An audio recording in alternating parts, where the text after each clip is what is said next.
আসসালামু আলাইকুম। কেমন আছেন সবাই?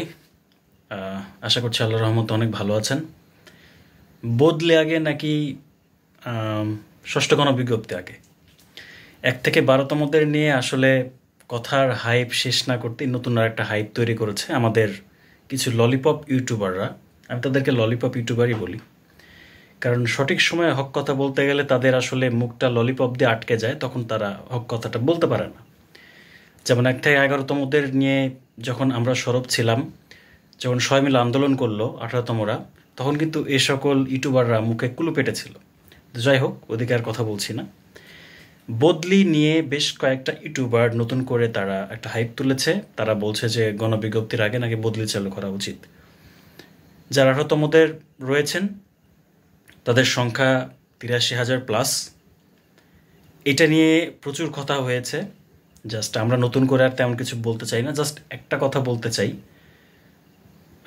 যখন বেশি পদ থাকে, একটা অনেক দিন পর বড় কোনো নিয়োগ হওয়ার সম্ভাবনা থাকে, তখন সেই সুবিধাটা নেয়ার জন্য চারপাশ থেকে অনেকেই ঘুরঘুর করে, অনেকেই কিন্তু সুযোগ নেওয়ার চেষ্টা করে। তো সেভাবে বদলে যারা প্রত্যাশী রয়েছে তারা কিন্তু একটা সুযোগ নেওয়ার চেষ্টা করছে। এখন যেহেতু যারা বদলি প্রত্যাশী রয়েছেন, আমরা জানি যে তারা খুব কষ্টে রয়েছেন, তারা ফ্যামিলি থেকে দূরে রয়েছেন, তাদের অনেক কষ্ট হচ্ছে, এটা আমরা মানি। বাট 18তমরা যারা রয়েছে তারা এই দাবির সাথে কখনোই একমত হবে না।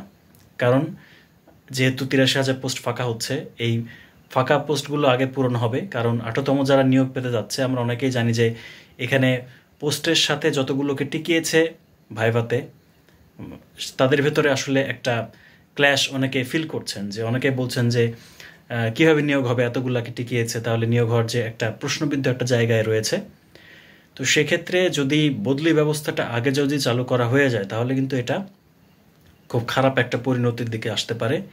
এরপর 18তমদের সাথে বাকিদের ভেতরে আবার একটা ক্ল্যাশ তৈরি হবে নতুন করে, যেটা আসলে কাম্য নয়। আগে সবচেয়ে বেটার হয় যেটা, যেহেতু একটা চলমান প্রক্রিয়া, এই চলমান প্রক্রিয়াটা দ্রুত শেষ হবে। এরপরে বদলি ব্যবস্থা বা অন্য কোনো ব্যবস্থা যদি এনটিআরসি চিন্তা করো, তবে সেটা করাটাই মনে হয় সবচেয়ে বেটার হবে। কোনো একটা চলমান প্রক্রিয়ায় আসলে নতুন করে কোনো সিদ্ধান্ত নেওয়াটা বোকামি হবে। আর আপনারা জানেন কিনা জানি না, এই বদলি ব্যবস্থাটা নিয়ে আমাদের সাবেক যে শিক্ষা উপদেষ্টা ছিল, তিনি আসলে মূলত বদলি ব্যবস্থাটা নিয়ে কথা বলেছিলেন। কিন্তু পুরোপুরি এই বিষয়টা সম্ভব না, কারণ এনটিআরসিতে দীর্ঘদিন ধরে এই একটা অব্যবস্থাপনা চলছে। যেহেতু 18তমদের প্রচুর বেকার এবং তারা খুবই দিনাতিপাতভাবে দিন যাপন করছেন। অনেক ফ্যামিলির সাথে আমার কথা হয়, আমি সেদিনও একটা ছেলের সাথে কথা বললাম, আমাদেরই ছোটো ভাই। ছেলেটা টিকে আছে, তার ফ্যামিলিতে প্রচুর ক্রাইসিস, অভাব অনটন, বা আমার খরচ সে বহন করতে পারছে না, বেকার ছেলে বসে আছে দীর্ঘদিন ধরে। তো এই যে প্রত্যেকটা পরিবারের যে একটা টেনশন, ইনফ্যাক্ট আমার ফেসবুকে বলি কিংবা আমার ইউটিউব কমেন্টে বলি, অনেকেই কিন্তু খুব টেনশনে থাকেন। তারা আমাকে ইনবক্স করেন, আমাকে জিজ্ঞেস করেন যে ভাই আসলে 18তমদের আগে এগুলা করবে কিনা, তাহলে তো আমরা শেষ হয়ে যাবো হ্যান এসে। সো মানুষ প্রচুর কিন্তু টেনশনে রয়েছে। এই টেনশনের জায়গায় আমরা কাউকে অনুমতি দিতে পারি না, বা 18তমরা কখনো অনুমতি দিবে না যে অন্য কেউ এসে সুবিধাটা নিক। কষ্টে আমরা সবাই আছি কম বেশি। জব সেক্টরে কেউ চাকরি না পেয়ে কষ্টে আছে, কেউ চাকরি পেয়ে কষ্টে আছে। বরং চাকরি যারা পেয়েছে, যারা চাকরি পায় নাই, তাদের থেকে তারা অন্তত অনেক বেশি আরামে আছে, তা কিছু টাকা ইনকাম হচ্ছে আপনাদের। আর যারা এখন জবে ঢোকেই নেই, তাদের কষ্টটা আপনারা হয়তো ফিল করতে পারবেন না, কারণ আপনাদের পকেটটা এখন গরম আছে। সো এই যে কথাগুলো বললাম হয়তো অনেকেরই ভালো লাগবে না, একটু পরে কমেন্টে হয়তো অনেকেই গালাগাল দিতে চলে আসবেন। বাট যেটা সত্য কথা সেটা আমাকে বলতে হবে। আপনি কি ল্যাঙ্গুয়েজে কথা বলছেন সেটা আমার দেখার কোনো বিষয় নয়। সো আপনারা কি মনে করছেন যে বদলে আগে নাকি গণবিজ্ঞপ্তি আগে হবে? অবশ্যই কমেন্টে জানাবেন। অ্যান্ড কবে নাগাদ এই রেজাল্টটা দিতে পারে, কবে নাগাদ নিয়োগ দিতে পারে, এটা নিয়ে আমি অনেক ভিডিওতে আলোচনা করেছি, সে ভিডিওগুলো একটু দেখে নেবেন।